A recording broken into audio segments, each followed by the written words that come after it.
record. Okay, so this is what we did yesterday. We managed to get the thing basically down to, let's just write all the students out to a file, a text file. Let's just read them back in and then go print out all the stuff that we read back in. So that's a good test. You got it functioning in both ways. I can write it out, read it back in. In a real program, it actually works the other way around. You're probably going to read in, when the program fires up, read in whatever data you had before, and then when the program is done, you're going to write it all back out. Okay, and we stored all of the stuff to a text file, and the text file magically appeared along with the source file stuff.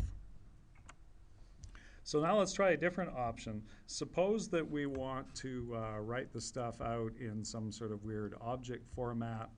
Let's try the simplest thing that we can do, which is let's figure out how to write something out in, I'll just give you the whole line first here, this thing. So if we want to open a file that's going to be used for writing object stuff, it looks something like that. So it follows the same format as we did for text-based files. There's a try block with the open up some sort of stream variable, and now the thing that writes out stuff in binary format happens to be called object output stream. Okay? So we'll make sure we get the import statement for that thing. That's essentially a file open call. The thing that does the actual writing once you've gone to all of that trouble is a line that looks like this. So it looks sort of the same as what we did before, except notice that before for a text file it just said write, and this thing says write object as a name, as a reminder that you're going to use it for writing out binary data. And the thing that I'm still going to write out is all students, that's fine, and we're just missing the end of the catch block for the thing, and it looks like this. And we'll have to do the import statement for file output stream. My quick question is, with try and catch, you can have it implements the IO exception at the top, right, instead of the catch block. Do you want it catch or do you want it be? The difference between the two is this thing says, I made the error, I'm going to take care of it. If you put the throws clause on the function, the throws clause said, I'm going to make an error, but I'm not interested in dealing with it. And in that case, it goes up to whoever called you, and they can deal with it or not. And if they don't deal with it, that means that they basically have to encase your call in a try or catch. And if they don't do that and they pass it on up, then eventually either somebody will catch it up higher or your program will just die.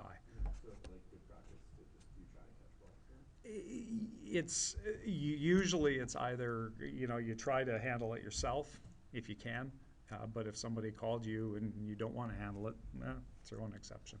Okay. And sometimes it just depends on how lazy you are about whether or not you want to write the try-catch blocks. The problem with try-catch blocks, you can see, is that they really tend to crud up the code. Right? So they make it hard to see what's going on. And so sometimes it's easier to leave them out, and do the throws, because that makes the code a lot easier to read. It's just line by line by line. Okay? But you'll see a lot of code that looks almost exactly like this. And in most cases, a lot of the errors, either they'll terminate the program, or in a lot of cases, you'll just do nothing. Because that will, in some cases, that's just the appropriate thing to do, but they sort of have to be there. Okay? The difference with this one compared to the other one we wrote is that instead of writing it to myfile.txt, we're going to write it to myfile.dat. So I'll just put another different extension on it so I know that it's not a text file that I'm going to try to open. Okay? And the thing that I'm going to write out for a start, instead of all students, I'm going to try writing out just one student. So I'm going to make a separate student here.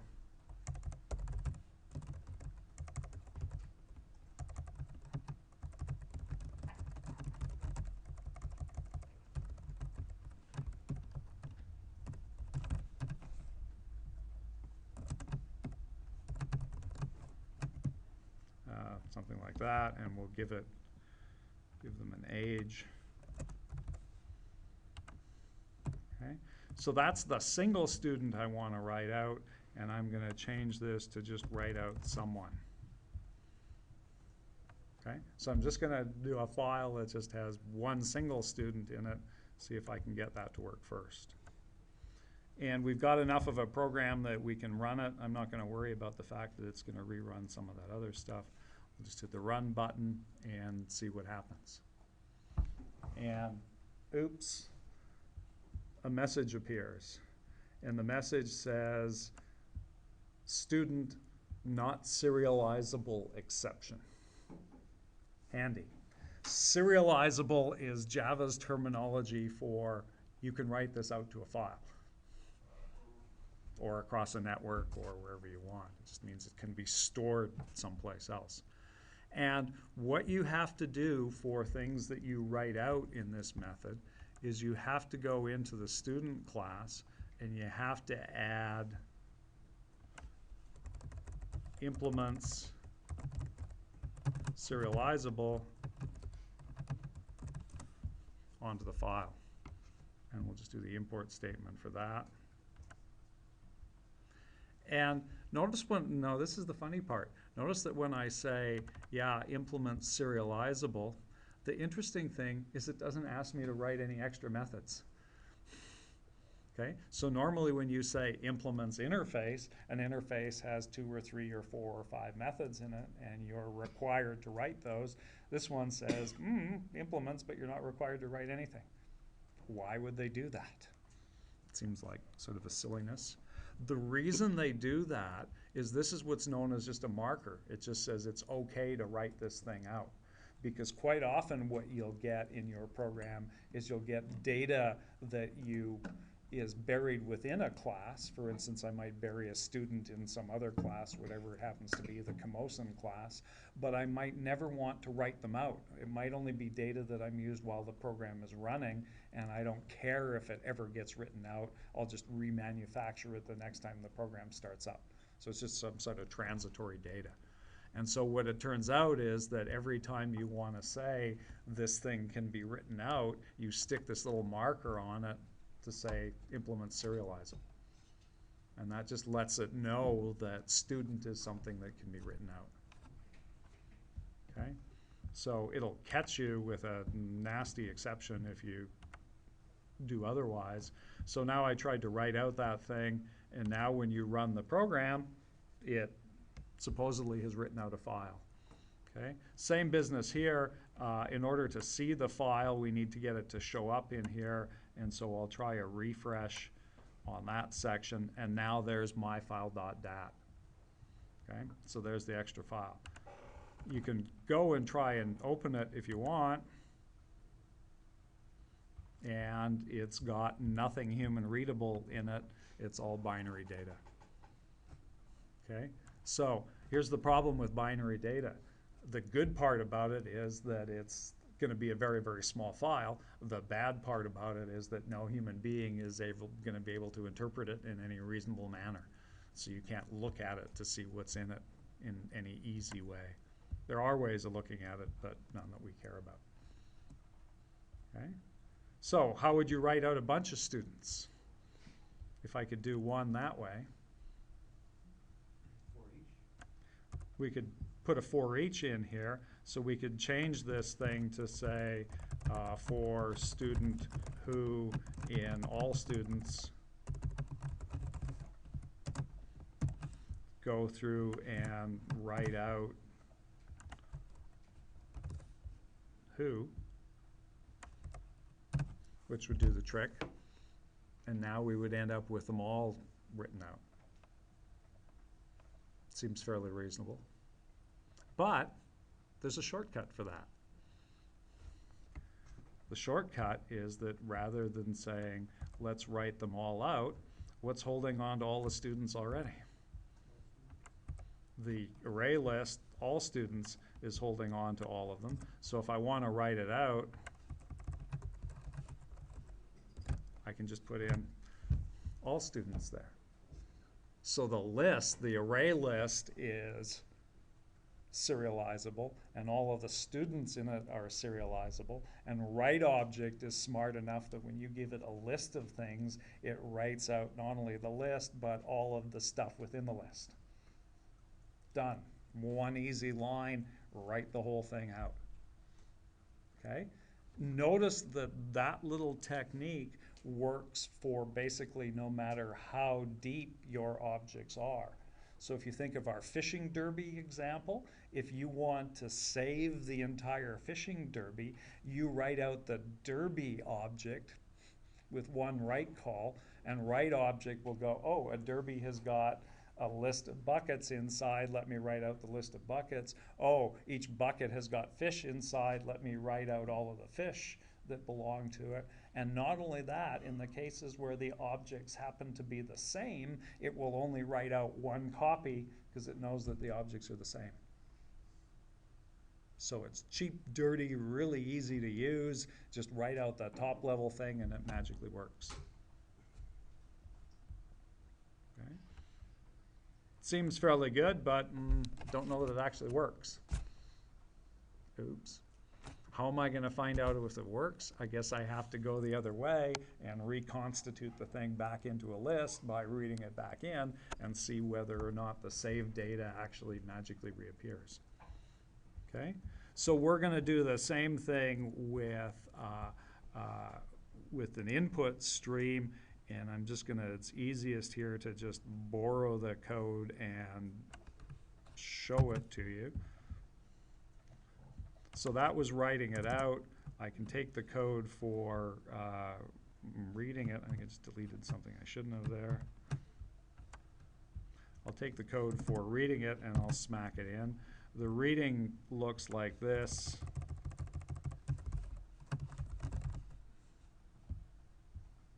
And I'll just pair them up so that you can see they sort of look like almost exactly the same thing. I can get my yellow bulb to do the imports.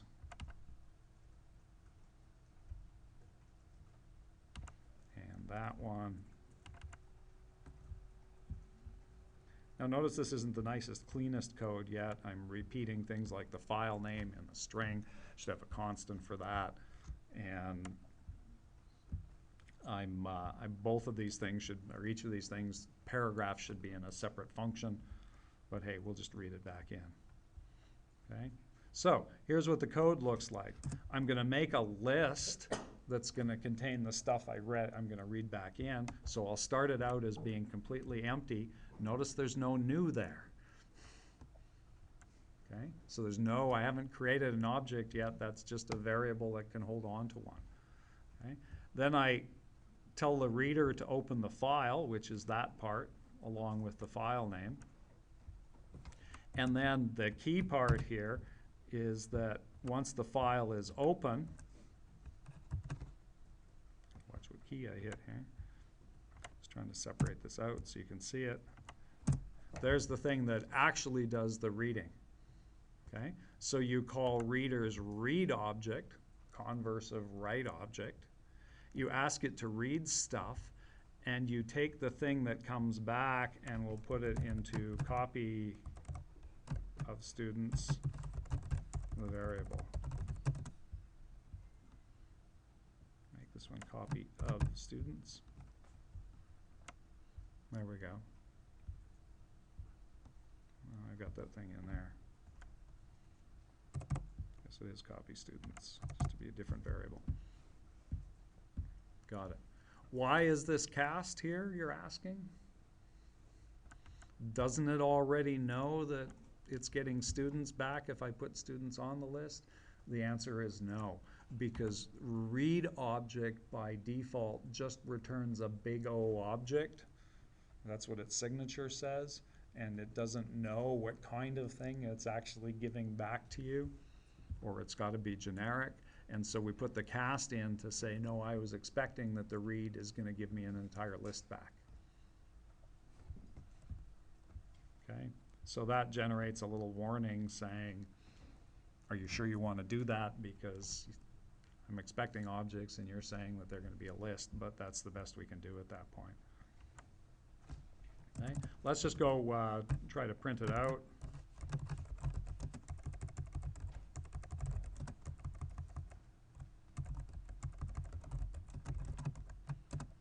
this is called copy students is the list.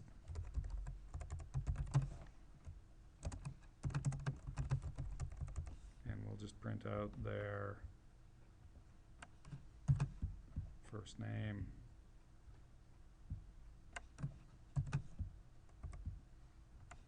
And we'll put a print line in here to say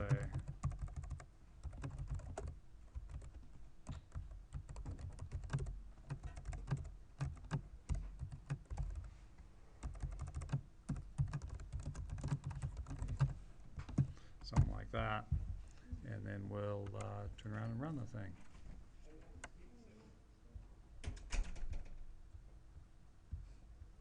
So there's copy of students, and there's the 3 students coming back into a different list. Okay, so it's that easy. Write out as much stuff as you want with write object. Start at the highest level of your program that you possibly got. A variable that connects to as much as you want, write it out. You can write multiple separate objects to the file, one after another. So I could write out the list of students, a list of fish, a list of whatever else I was keeping.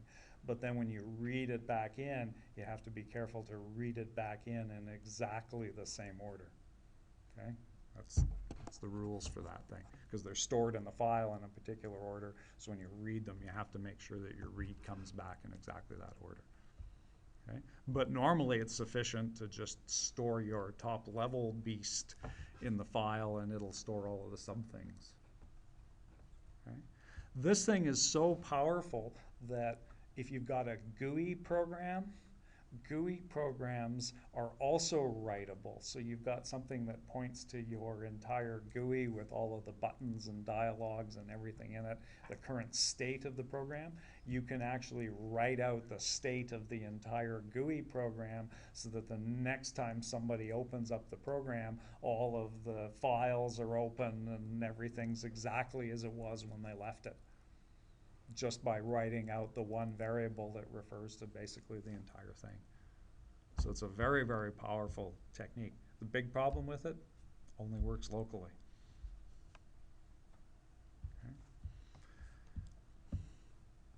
Okay, so that's object files. This one, before I post the code, I'll clean it up a little bit by taking those functions and dumping them, or taking those chunks of code and dumping them into subroutines or methods, just so that it makes the main program a little simpler to see what's going on. But I'm not going to do that in front of you at this point. Okay, so that's step number 2 in the process. Step number 3, we've got a request for XML files. So let's try doing the XML version of the same thing. And here I'm just going to steal a bunch of the code again for writing out XML.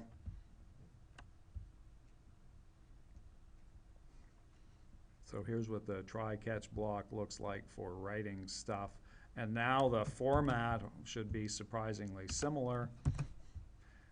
It's a try-catch block, and the thing that's used is XML encoder. Now, XML encoder, you notice, is not in Java util, which all the other ones are. It's in this thing called Java beans that we'll talk about in a minute. So notice it's in a different place. That means something important in this case. Okay? Still follows the same sort of logic. Make a new file output stream. In this case, I'm using an XML extension, and I'm passing the output stream, the open file, to XML encoder and saying, here, if you need a file to start writing stuff to, there's the thing to use. Fairly typical of this style of Java programming, that they take one thing with a new and then immediately pass that to the constructor of another thing, which takes that thing inside of it and proceeds farther on, right? So make a new file output stream and immediately turn around and pass whatever it creates to XML encoder to say, here's the file that you need to use. Okay. Now this thing, if we're lucky, should write out an XML file. So let's give it a try. Let's save it, and let's see what happens when we try to write it out.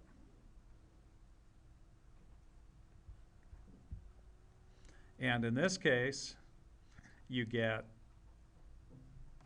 some other weird error message that says basically I couldn't write out the student. So XML coder fails. And notice it's getting this weird instantiation exception, which somehow implies that it looks like it can't create students. Just sort of weird. Okay? Now, here's the subtle trick. In the student class, I'm going to go into the student class, and in addition to the constructor that we have that takes 3 arguments, I'm going to write another constructor for student that takes no arguments, and I'm going to set the first name and last name to empty, and I'm going to set the age to 0 for want of something else. Save the student file. Okay. Now let's try our XML encoder again. We'll run the thing, and that time it worked. Won't offer you an explanation yet, other than to point out you need that default constructor in there in order for the XML writer to work. We'll get to why that is in a minute. Let's go look at the file. We'll do a refresh to make the file magically appear somewhere. Hello?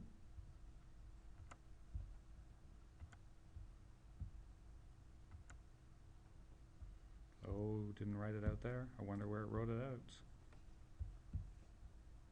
Let me go look in my file browser for a second. Home directory, not a bad place to look.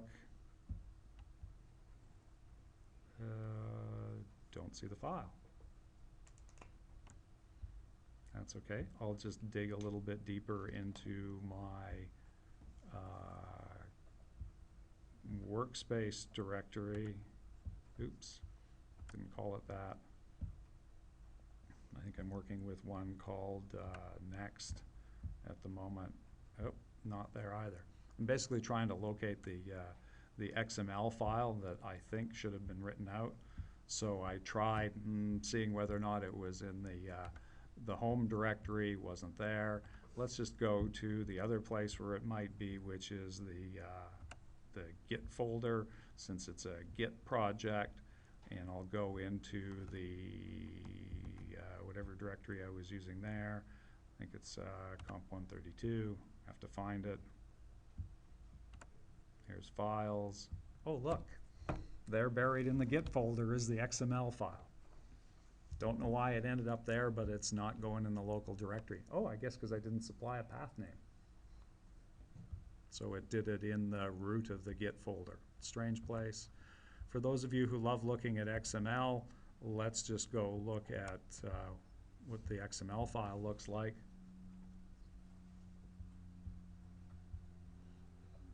And don't worry about that crud on the other window there. I'll see if I can get this to the front. There we go. There's the XML file. They want to interpret the XML for me. It's got a thing at the top that says here's the XML encoding that was used. It's got a version number for Java for the actual thing that was used to do the encoding. There's actually that's telling it what to decode with. So encoded with one thing. There's the decoder that you can use that will decode this file. Notice the first thing it says, array list, right? So it's saying I wrote out a Java array list, and the Java array list, now here's where things get interesting. Notice the next line is the method. It's array list add was used to add that object in. And so it's giving the name of the Java class, the method that's used, and then there's the actual student object listed with each one of their property names. Okay? Now, the interesting thing about this property word is that what happens when it's going to reconstitute this thing into an actual student in the end, this thing is telling it how you make this array list. Make a new array list first, then I want you to do an add, and the thing that I'm gonna ask you to add is a new student. And when you're making a new student, what it does is it starts out by making an empty student, so it calls the empty new student constructor.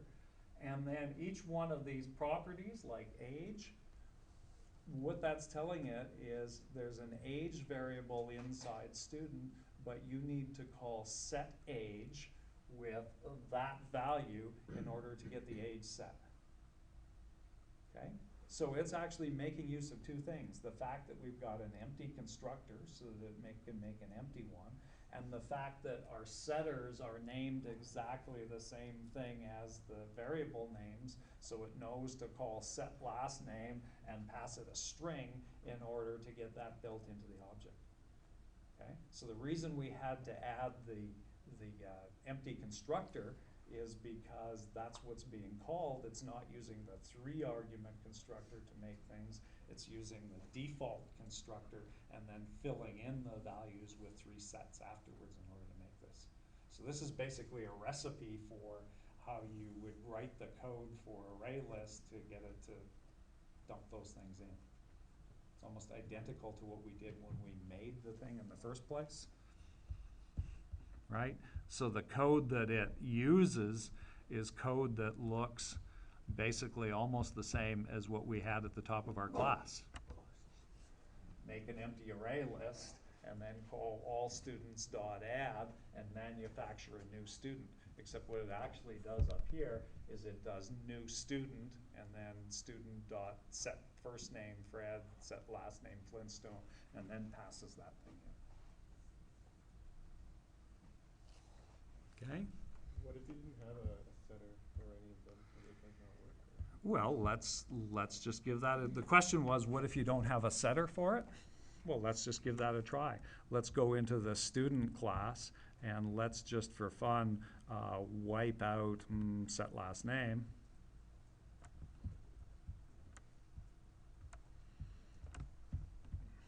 And save it and run it. And let's go look at the XML file, which is probably changed. So I'll overwrite the copy and see whether or not it got it. Sorry, it's going to be a little bit fuzzy. Looks like it's still got first name and last name in there, so it's not using the setter yet. I think you should hit reload. It did, I think. Hit overwrite, restate what she had that you had. Oh, oops. Try it again. Run it again.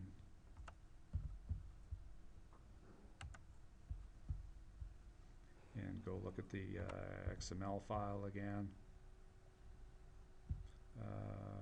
Reload, thank you. Last name's gone. Doesn't know how to deal with it anymore. Okay, so notice it will just produce subtle errors if the thing's not there. It just doesn't write out the data unless you have both get last name and set last name probably. Okay, so by the way, we saw that word bean specifically. In Java, they use the word bean to refer to any of those first level classes that we've made, where we write a class where it's just got a default no argument constructor and getters and setters for each one of the data values, which is basically how we started out writing our Java classes. That thing qualifies as a bean because it's sort of the simplest form of a Java class, and because we're following that standard of use get and set with the appropriate words on it, this thing knows how to use those same words to reconstitute the object afterwards. So it's got to follow that pattern. So anytime you have an import with bean in it, you have to have a default constructor? You got to have the default constructor, and you got to have gets and sets that match all of the fields that you want to save. Otherwise, it's not going to work. Okay? But if you make that happen, then you end up with a lovely XML file that other people can now turn around and use. okay? Because it's easy to interpret it because they can see what all of the field names are. So I'm going to close that thing up, and I'm going to go back and make sure I put the setter back in there.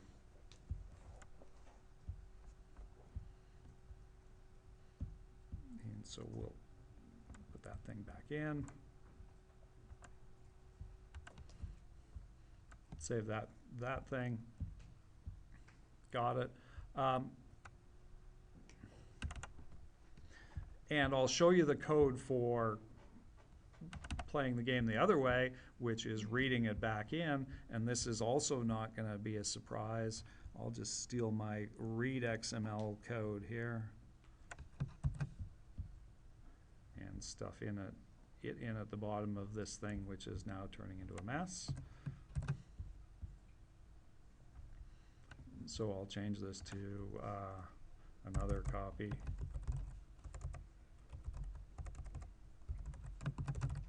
Another list of students. I'll put that in for the thing that it's going to read into. And the reverse here is XML decoder. And so we'll do the import for that thing. And I guess I need to do a for each just to show you what the result is.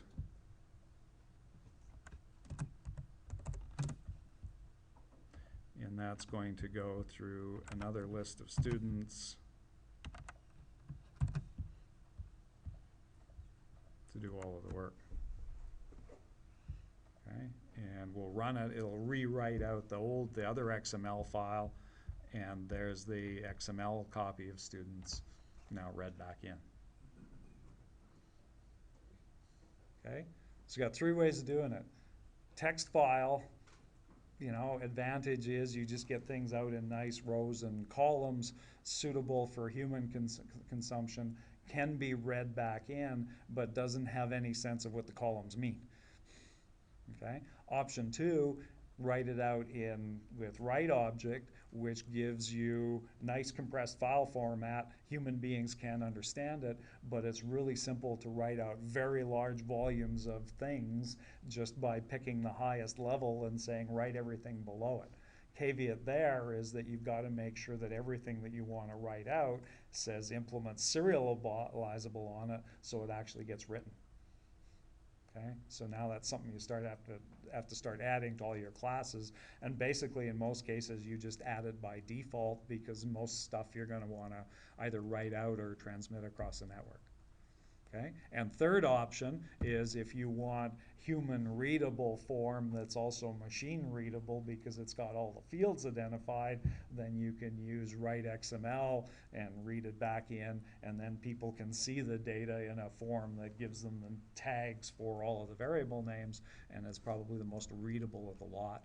But it generates huge files typically because there's a lot of repeat information that's going on in those XML files.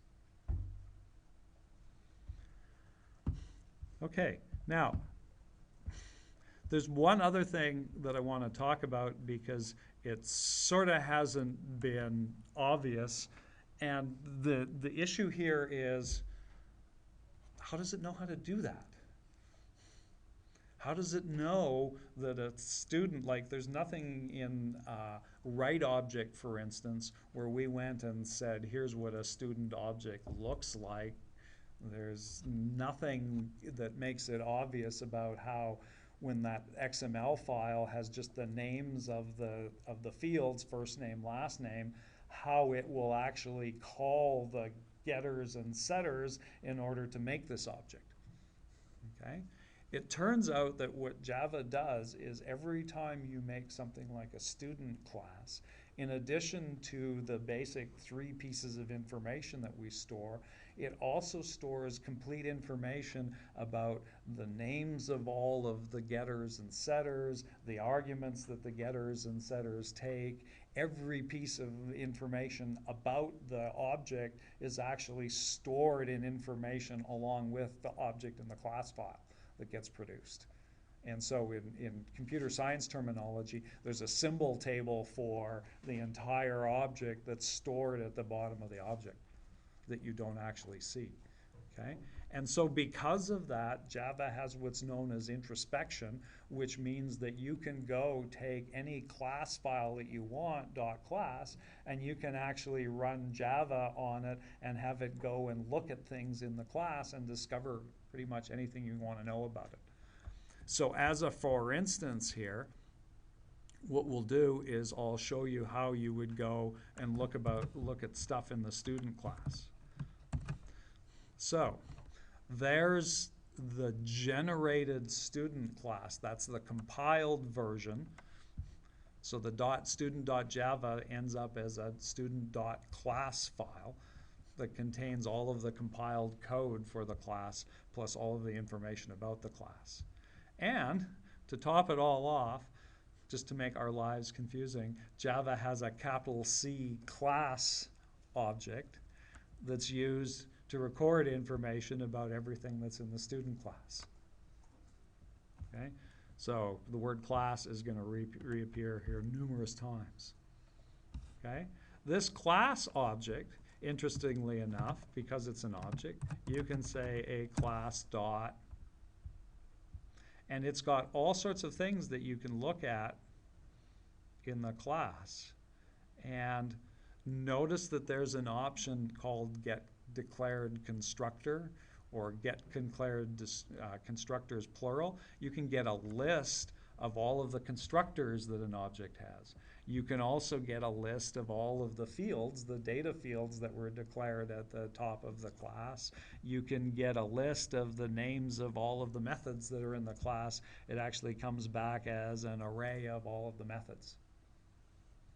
All sorts of really useful information. So what we'll do here is, just for the pure fun of it, we'll use one of those things and we'll write a for each. Just let me get the import statements in here, one at a time maybe. I got this right unless it's changed.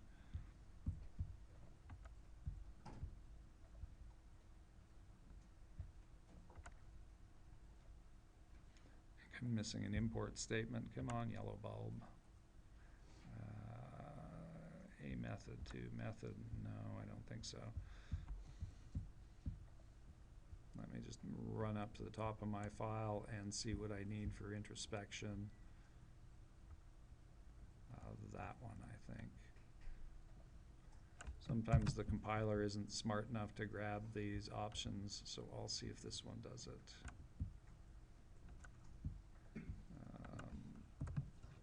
That one.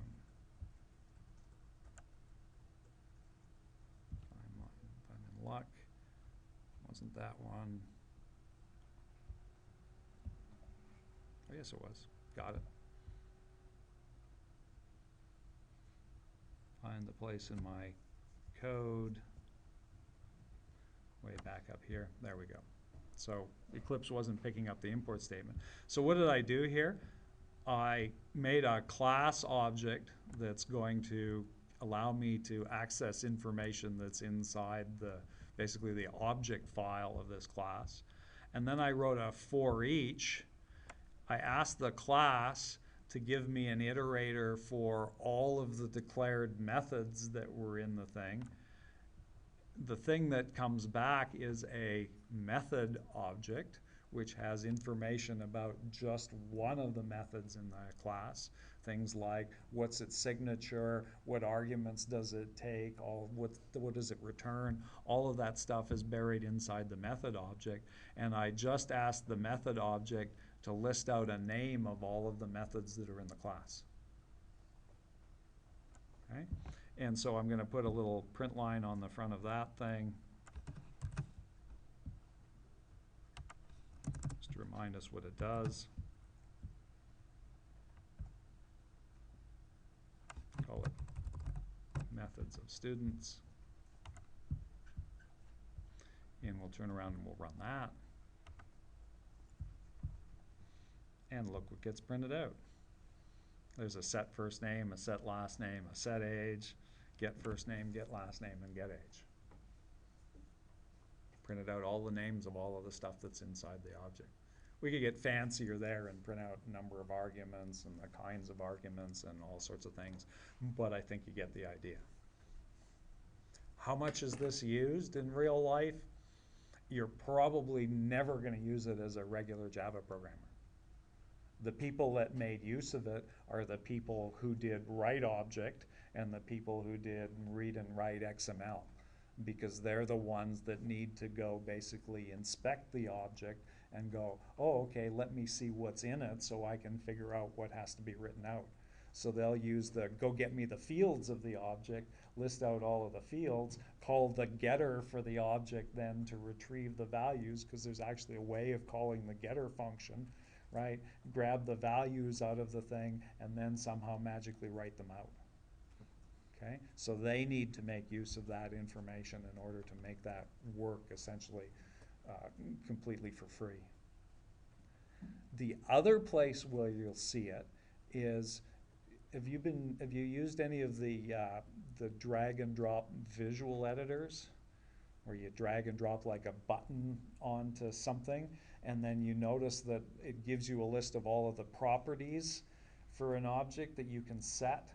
So you have your choice of, you can either call the code that does, set text, or there's an option to go into one of the properties and change the text, and then that will change the text on the button. You do more of an export. Yeah, well, those things where you generate, where you do the properties, where you set the properties, those aren't all made by hand. What happens is the code comes along and says, oh, okay, this is the kind of thing that you've got a button. Let me run a list of all of the setters and find out all of the sets that I could possibly call that takes things like strings, for instance, and I'll just put one line for each one of those things in the properties list to show you properties that you can change. And when you type the name of the text in there, all that happens is it calls the buttons set text with that stuff, or generates the code to do it. Okay? So it makes the idea of making the visual editors really easy, because you don't have to know what the objects look like beforehand and make up all of the, essentially the forms for them. You can auto-generate all of the form information or property information to do all of the work that you want to do with some fairly simple editors. You make a string editor and that sort of stuff. Okay? So those are the two places where it tends to be used a lot in programming languages. Old style programming languages don't have that feature. C and C++ have that feature, but there's also a command that throws away that information. So in Linux there's a strip command, and the purpose of the strip command is to take an object file and throw away all of that data that the compiler is keeping, which makes your executable smaller, but then you lose the ability for the debugger to work against that file, because debuggers typically use that also. And with that, we're done. I'll take this code and I'll fix it up and put all of these things into nice methods so that you can see the names of the methods and all of that, rather than it just being this inline code. And Daryl, I was looking on Eclipse. I don't know if mine's